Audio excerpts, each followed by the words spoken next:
अस्सलामुअलैकुम सज्जनों ते बेलियो की हाल है। सुबह सुबह उठे हैं, नमाज़ पढ़ी है। नमाज़ पढ़ने तो बाद नाश्ता किया, नाश्ता कर रहे हैं अपने बच्चों के नाल, अपनी फैमिली के नाल नाश्ता किया। नाश्ता करने बाद बच्चे ने स्कूल जाना, ये फिर सुबह सुबह बच्चे नूं टाइम देईदा, बच्चों नाल बैठ के नाश्ता करीदा, बच्चों नूं कोल बैठ के नाश्ता कराईदा, दुध पिलाईदा। कोल आने बच्चे फिर नखरा करते हैं, नाश्ता देर ना करते हैं, स्कूल जाने लगे देर होंदी। इन्हां नाल बच्चे खुश हो जाते हैं, साडे वालिदैन ने साडे नाल बैठ के नाश्ता किया।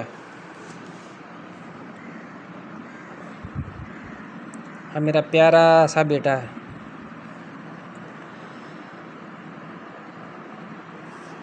ये इस टाइम अपनी सलंटियाँ खा रहा कोल बैठ के।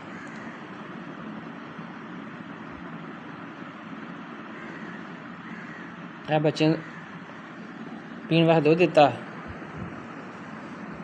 बच्चे दुध पीणगे, नाले सुबह सुबह एक कांडा खाणगे।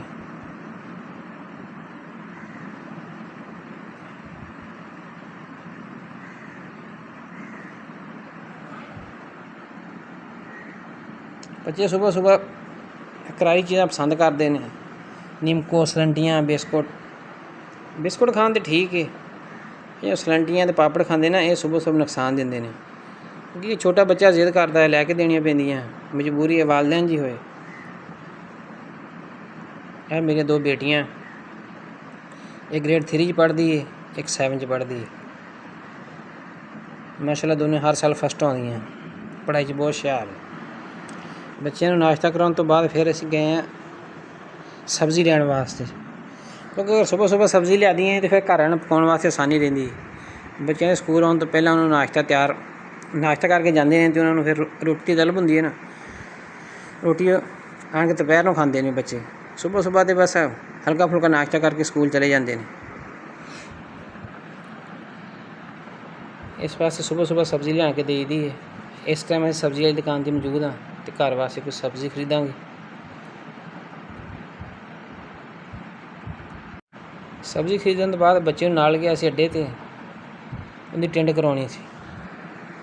गर्मी बहुत ज़्यादा सी ते हर वेले खारिश करदा रहिंदा सिर विच।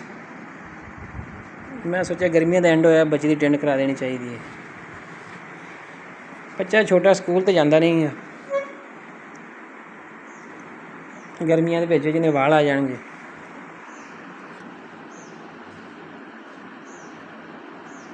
सितंबर दे विच एंड तक इहदे वाल आ जाने, जो सर्दी शुरू होनी है।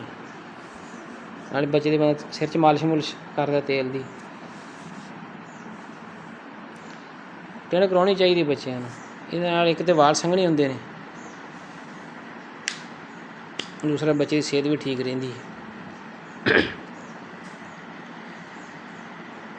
अरे बच्चे बड़े खुश होकर टिंड करवाते हैं। देखो बच्चा अपनी जगह तो हिलिया ही नहीं है टिंड करवाने वास्ते, नहीं तो कई बच्चे रोंदे ने, तंग करते हैं। इन्हूं बड़ा शौक से टिंड करवाने का। यह देखो बड़ा खुश हो रहा और बड़े आराम सुकून नाल बैठ के टिंड करवाई आ रहा है। नहीं तो कई बच्चे बहुत रोंदे ने, टपदे ने, उछलते ने, कूदते ने, रोंदे ने, वालदैन नूं पकड़ के उन्हें टिंड करवानी पैंदी है। ये ना फड़िया आराम नाल कल्ला ही बैठा टिंड करवाई जांदा। इस वास्ते मेरा बहादुर बेटा है। ये देखो इन्नी टिंड हो गई, हुण दूसरी साइड दूसरी मशीन, पहली मशीन ला के चार्ज खत्म हो गया। ये भी चक वाले नाइयों को टिंड नहीं करवाता, कहता पुल तो जाके करवानी है, हमाम तो ही करवानी है। बड़ा खुश हो रहा है टिंड करवा के। एक बेटा तो बहुत ही लाडला बेटा है, देखो बड़ा खुश हो के, बड़ा तेजस्वी है बच्चे नूं मैं टिंड करवाई जा रहा। देखो बड़ा खुश। टिंड करवाउण तो बाद बच्चों नूं जनरल स्टोर ते लै गया, क्योंकि जनरल स्टोर दी चीज़ां लैके देनियां सी। बच्चों नूं चीज़ां लैके दित्तियां।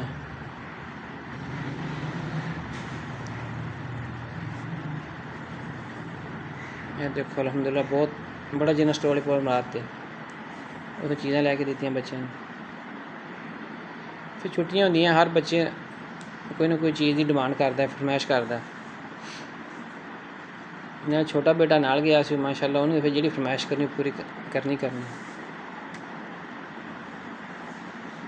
कुछ बच्चे ने खिलौने लिया के दिते जनरल स्टोर, कुछ चंद एक चीज़ां वैसे लैन वालियां सी, जिहड़ियां लईआं घर की जरूरत वास्ते। बच्चों ने कोई नील कटर लेना सी, काला कोला लेना सी वालों च लाउण वास्ते, और कोई दूसरा समान लिया घर वास्ते।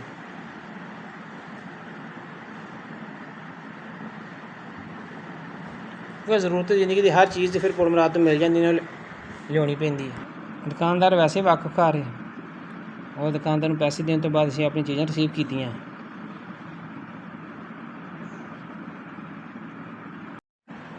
चीज़ां लैन तो बाद असीं आइसक्रीम वाली दुकान पर चले गए हैं और बच्चे ने आइसक्रीम लैके दित्ती है, क्योंकि गर्मियां बच्चे आइसक्रीम बहुत पसंद करते हैं, एक ठंडी होंदी है। बस बच्चे ने फिर खास कर बहुत पसंदीदा चीज़ है ना आइसक्रीम, तो सारे बच्चों ने आइसक्रीम लैके दित्ती है। बाकी असीं कोई पैक करवाई घर वास्ते, असीं इस टाइम घर च वापस जा रहे हैं।